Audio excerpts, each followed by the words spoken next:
গল্পে গল্পে বিসিএস প্রস্তুতি পর্ব ৩। গল্পে গল্পে বিসিএস প্রস্তুতিতে আমাদের আজকের বিষয়বস্তু চর্যাপদ, নামকরণ, পুঁথির বিবরণ এবং রচনাকাল বিতর্ক।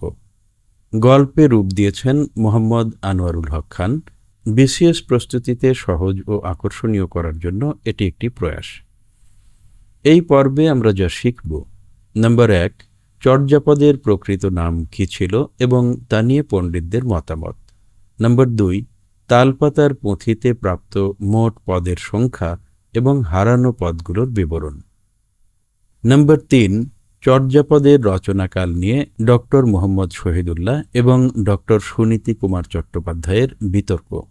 নম্বর ৪, চর্যাপদের সংস্কৃত টিকাকারের পরিচয়। নম্বর ৫, পুঁথিটি শারীরিকভাবে দেখতে কেমন ছিল এবং কিভাবে তা পাঠোদ্ধার করা হয়েছিল।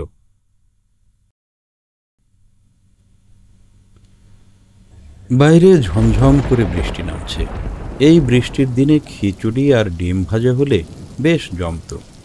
কিন্তু আমাদের আশরাফ ভাই তার ইজি চেয়ারে বসে গম্ভীর মুখে একটা তালপাতার পাখা নাড়ছেন।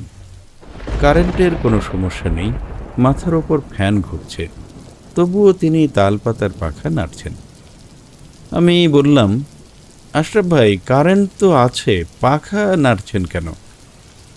আশরাফ ভাই আমার দিকে রহস্যময় দৃষ্টিতে তাকালেন। তিনি বললেন, হিমেল, আমি চর্যাপদের ঘ্রাণ নেওয়ার চেষ্টা করছি। চর্যাপদ লেখা হয়েছিল তালপাতায়, এই পাখাটাও তালপাতার। মিলটা ধরতে পারছো? আমি একটু হাসলাম। বিসিএস প্রস্তুতির চাপে আমার হাসি এখন ম্লান। আশরাফ ভাই আজ শিখাবেন চর্যাপদের নামকরণ আর তার জন্মকাল। তিনি শুরু করলেন, শোনো হিমেল, কোনো বাচ্চার নাম রাখা নিয়ে যেমন বাড়িতে ঝগড়া হয়, চর্যাপদ নিয়ে তেমনই এক কুরুক্ষেত্র হয়ে গেছে। হরপ্রসাদ শাস্ত্রী নেপাল থেকে যখন পুঁথিটা আনলেন, তিনি এর নাম দিলেন চর্যাচর্য বিনিশ্চয়। এর মানে হলো কোনটি আচরণীয় আর কোনটি নয়, কিন্তু বিধি বাম। আমি নোট নিতে নিতে জিজ্ঞেস করলাম, বিধি বাম কেন? কারণ পরে দেখা গেল ওই পুঁথির ভেতরে নামটা আসলে অস্পষ্ট। বিধুশেখর ভট্টাচার্য বললেন, এর নাম হওয়া উচিত আশ্চর্য চর্যাচয়। আবার ডক্টর প্রবোধচন্দ্র বাগচি তিব্বতী অনুবাদ দেখে বললেন, এর আসল নাম চর্যা গীতিকোষ। বিশেষ পরীক্ষায় যদি অপশনে এই তিনটা নামই থাকে, তবে তুমি চর্যাচর্য বিনিশ্চয় দাগাবে, কারণ এটাই বেশি প্রচলিত। আশরাফ ভাই থামলেন। মোবারক চা দিয়ে গেছে, ধোঁয়া ওঠা লাল চা। তিনি এক চুমুক দিয়ে বললেন, এবার আসো সংখ্যার হিসেবে। চর্যাপদে মোট কতটি গান ছিল? কেউ বলে 50টি, কেউ বলে 51টি। কিন্তু শাস্ত্রীমশাই যে পুঁথিটা আনলেন সেটা ছিল ছেঁড়া। তালপাতার পুঁথি তো, উঁই পোকায় খেয়েছিল কিনা কে জানে। আমরা পেলাম মাত্র 46.5টি, 46.5টি পদ। আমি অবাক হয়ে বললাম, 46.5 মানে অর্ধেক পদ কি হারিয়ে গেছে? আশরাফ ভাই মাথা নাড়লেন। হ্যাঁ, 23 নম্বর পদটি ছিল অর্ধেক, আর 24, 25 ও 48 নম্বর পদ তিনটি একদমই পাওয়া যায়নি। এটা অনেকটা তোমার বিসিএস সিলেবাসের মতো, কিছু অংশ সবসময়ই রহস্যময় থেকে যায়। আমি হাসলাম। তিনি বলতে থাকলেন, এই পদগুলো আবার তিব্বতী ভাষায় অনুবাদ করেছিলেন কীর্তিচন্দ্র, আর চর্যাপদের কঠিন ভাষার ব্যাখ্যা দেওয়ার জন্য একজন টিকাকার ছিলেন, তার নাম মুনি দত্ত। তিনি সংস্কৃত ভাষায় টিকা লিখেছিলেন। নামটা মনে রেখো, মুনি দত্ত। এবার আসল বিতর্কের পালা। আশরাফ ভাই গলাটা একটু নামালেন। হিমেল, এবার শোনো বড়দের ঝগড়া। চর্যাপদ কবে লেখা হয়েছিল? আমাদের জ্ঞানের সাগর ডক্টর মোহাম্মদ শহীদুল্লাহ বললেন, এর সময়কাল 650 থেকে 1200 সাল।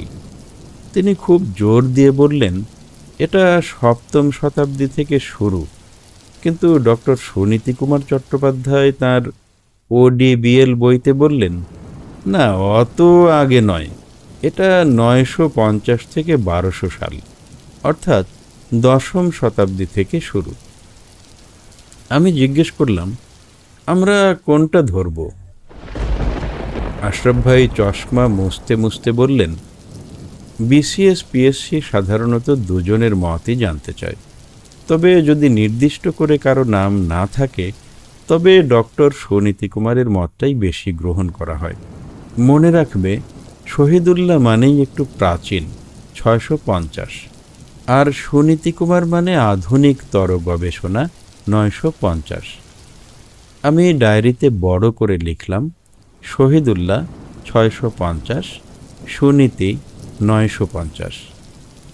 আশরাফ ভাই বৃষ্টির দিকে তাকিয়ে উদাস গলায় বললেন, হিমেল, নাম আর বয়স নিয়ে মানুষের কত মাতামাতি, অথচ চর্যাপদের কবিরা যখন গানগুলো লিখেছিলেন তারা কি জানতেন 1000 বছর পর আমাদের মতো দুজন মানুষ এই বৃষ্টির দিনে তাদের নিয়ে পিণ্ডি চটকাবে? সাহিত্য বড় অদ্ভুত জিনিস, তা মানুষকে অমর করে দেয়, আবার বিসিএস পরীক্ষার্থীদের জন্য যন্ত্রণাও তৈরি করে। আমি খাতা গুছিয়ে নিলাম। আজ নামকরণ আর সময়ের গোলকধাঁধাটা পরিষ্কার হলো। আশরাফ ভাই পাখাটা রেখে দিয়ে বললেন, এখন যাও, বাকিটা কাল। আজ শুধু মনে রাখবে, চর্যাপদ হলো আমাদের ভাষার সেই পুরনো অ্যালবাম, যার কিছু পাতা ছেঁড়া, কিছু নাম অস্পষ্ট, কিন্তু তার প্রতিটি গান এখনও আমাদের রক্তে মিশে আছে। আমি যখন ঘর থেকে বের হচ্ছি তখনও কানে বাজছে আশরাফ ভাইয়ের শেষ কথাটি, 46.5টা গান। হিমেল, অর্ধেকটা গান এখনো পাওয়া বাকি। এই গল্প থেকে আমরা যা যা শিখলাম: 1. নামকরণ বিভ্রাট। হরপ্রসাদ শাস্ত্রী প্রদত্ত নাম চর্যাচর্য বিনিশ্চয়, অন্যান্য প্রস্তাবিত নাম হল আশ্চর্য চর্যাচয় এবং চর্যা গীতিকোষ। 2. পদের সংখ্যা। চর্যাপদে মোট পদের সংখ্যা 50টি, মতান্তরে 51টি, তবে উদ্ধার করা সম্ভব হয়েছে 46.5টি। 3. নিখোঁজ পদ। 24, 25 ও 48 নম্বর পদ সম্পূর্ণ নিখোঁজ এবং 23 নম্বর পদটি খণ্ডিত বা অর্ধেক পাওয়া গেছে। 4. রচনাকাল বিতর্ক। ডক্টর মুহম্মদ শহীদুল্লাহর মতে এর সময়কাল 650 থেকে 1200 খ্রিস্টাব্দ এবং ডক্টর সুনীতি কুমার চট্টোপাধ্যায়ের মতে 950 থেকে 1200 খ্রিস্টাব্দ। 5. সংস্কৃত টিকাকার। চর্যাপদের টিকা বা ব্যাখ্যা লিখেছিলেন মুনি দত্ত। তাঁর টিকার নাম ছিল নির্মল গীরা। এমসিকিউ প্রশ্ন। প্রশ্ন: ডক্টর মুহম্মদ শহীদুল্লাহর মতে চর্যাপদের রচনাকাল কত? ক. 950 থেকে 1200 খ্রিস্টাব্দ, খ. 650 থেকে 1200 খ্রিস্টাব্দ, গ. 1201 থেকে 1350 খ্রিস্টাব্দ, ঘ. 750 থেকে 1200 খ্রিস্টাব্দ। উত্তরটি কমেন্টে লিখুন আর চ্যানেলটি সাবস্ক্রাইব করে আমাদের সাথেই থাকুন। বিসিএস ও সরকারি চাকুরির প্রস্তুতিতে আমাদের সাথেই থাকুন।